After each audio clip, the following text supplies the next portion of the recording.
Obviamente es más fácil decirlo que hacerlo. No siempre es tan sencillo, la verdad.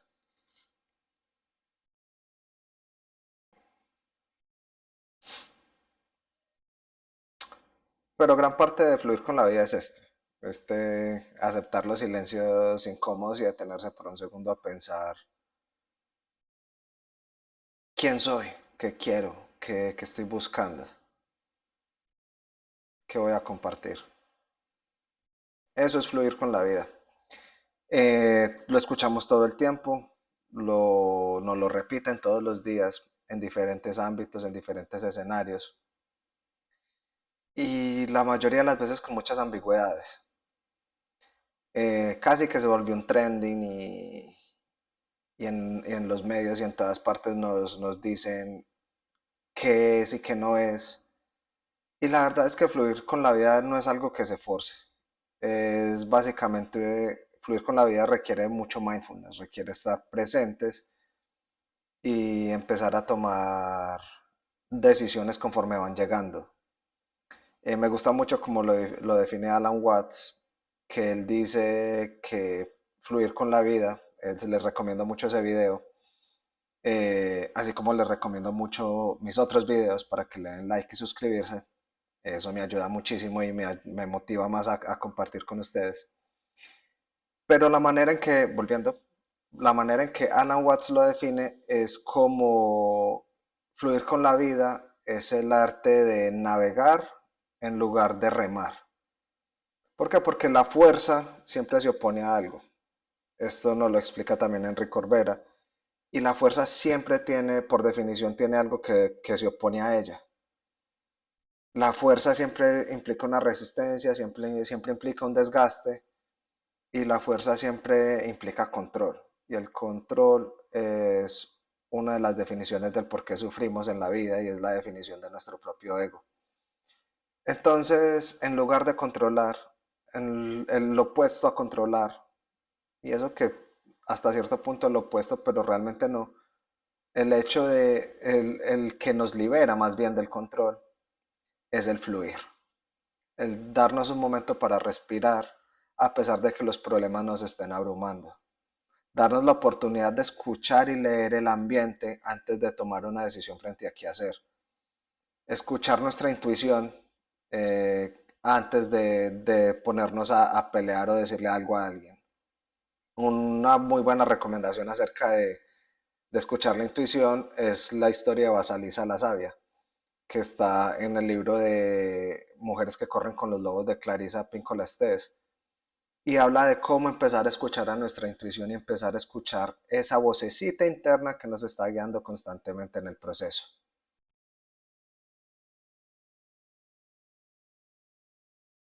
¿Qué hacer cuando las emociones no nos permiten ver o no nos permiten escuchar esa intuición? Cuando no logramos escuchar esa salida, cuando estamos remando muy fuerte, cambiar de foco. Las emociones se nutren a sí mismas, en especial porque nuestras emociones tienden a aferrarse fuertemente a nuestros pensamientos. Y entonces si en mi mente yo creo que no hay solución para este problema, no hay solución para este problema, no hay solución para este problema, pues no hay solución para este problema. Hasta que yo voluntariamente decida quitarme los tapones en los ojos, las gafas, y empiece a ver otras posibilidades. ¿Cómo hago eso? Respirando, volviendo al presente, calmando nuestros impulsos, calmando nuestras ansiedades y tomando la decisión de dejarlo. ¿Por qué? Porque lamentablemente muchas veces no queremos dejar el control. Y está bien, no pasa nada. Pero sí implica que seamos responsables por ello, que asumamos ese hecho de no querer, porque no estamos obligados a renunciar a las creencias y a las emociones a las que tanto estamos aferrados. Pero si tomamos la decisión de dejarlas, basta con respirar, basta con tomar un suspiro y empezar a tranquilizarnos, empezar a relajarnos y en teoría controlarnos eh, para dejar ir el control. Es una paradoja, el ego está lleno de paradojas. Hay un poema muy bonito que cada que me siento abrumado por una situación, cada que quiero que un proyecto o algo fluya, me ayuda a regresar al centro y les voy a contar un par de anécdotas que nos ayudan a entender un poco este concepto. Este poema, pues no sé si clasifique como poema en sí, es un escrito de Jeff Foster, eh, o si es de alguien más, por favor me corrigen, hasta el momento solo lo he encontrado a nombre de Jeff Foster. Dice, hay veces que sientes que las cosas han llegado a un límite y que ya luchaste demasiado por cambiar algo. Ahora te das cuenta que eso no cambiará, hoy no al menos, y quizá tampoco mañana.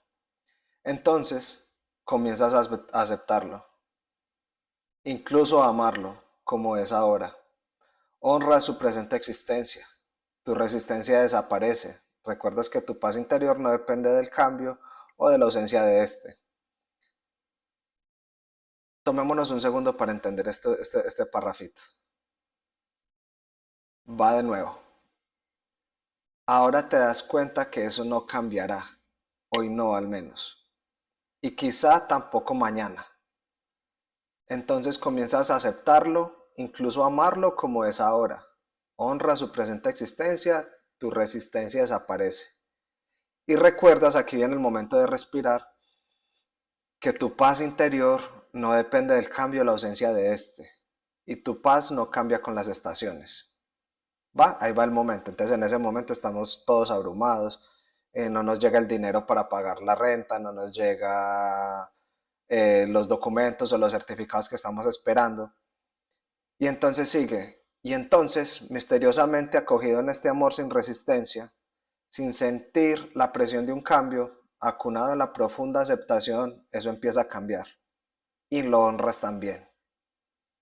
¿Por qué? Porque cuando por algún motivo no me pregunten cuál es, Eh, tengo varias ideas.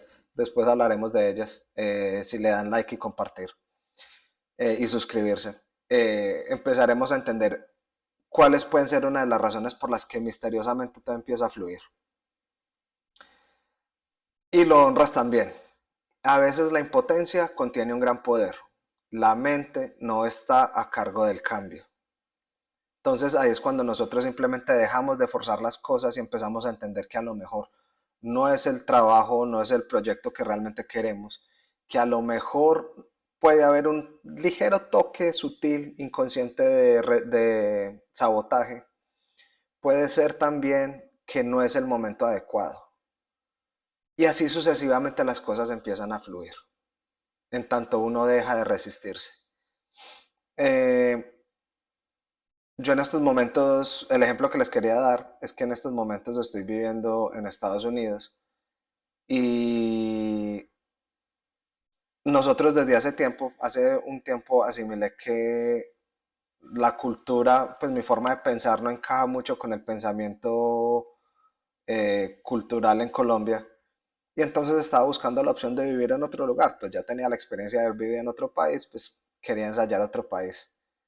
Estuve mandando hojas de vida, estuve mandando currículos a todas partes y pues mi currículum no es el mejor, pero es bueno. Y estuve luchando y luchando y hubo un día que con mi esposa decidimos como no, o sea, voy a dejar de luchar, desistamos, relajémonos, que a lo mejor no es el momento.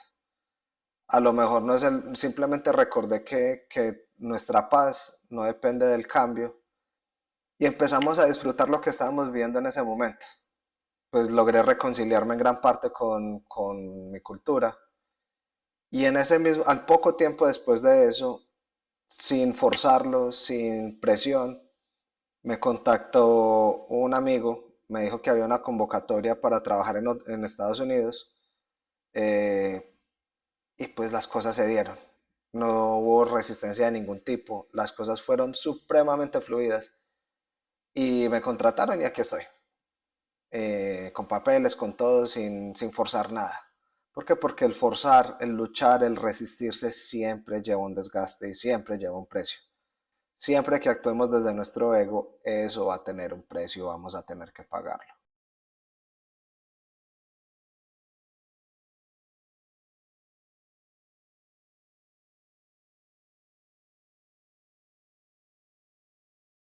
¿Cómo saber que es el momento correcto?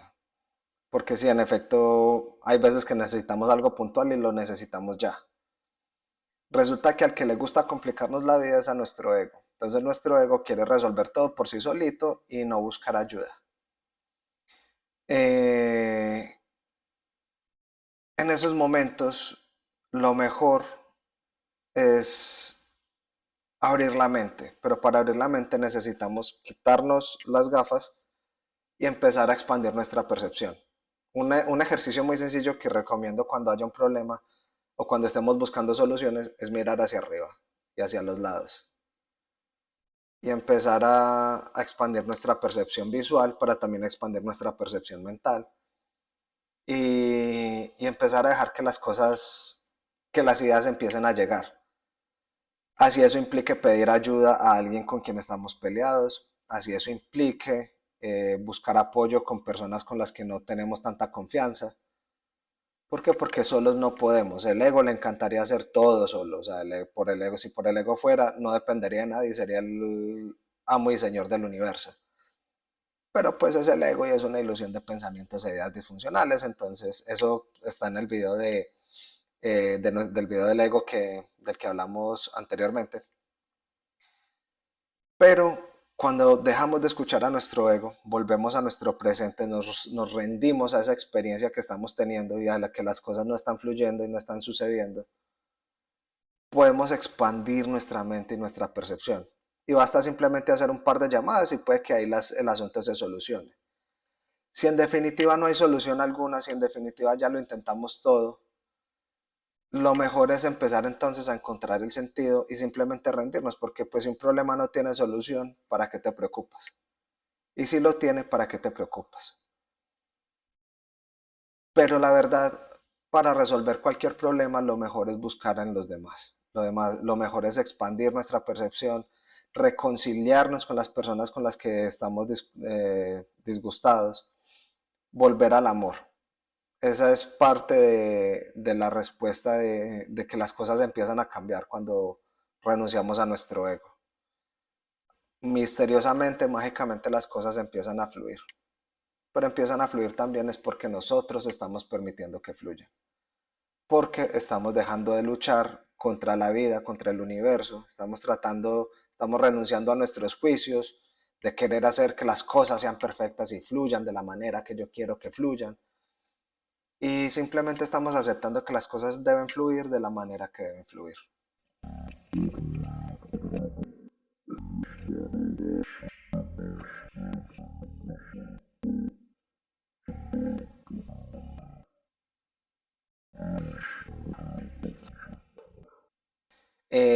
Espero que haya quedado claro, espero que hayan quedado preguntas y si tienen preguntas por favor me las dejan aquí.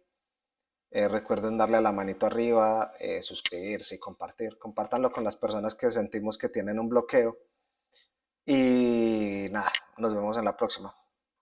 Chao.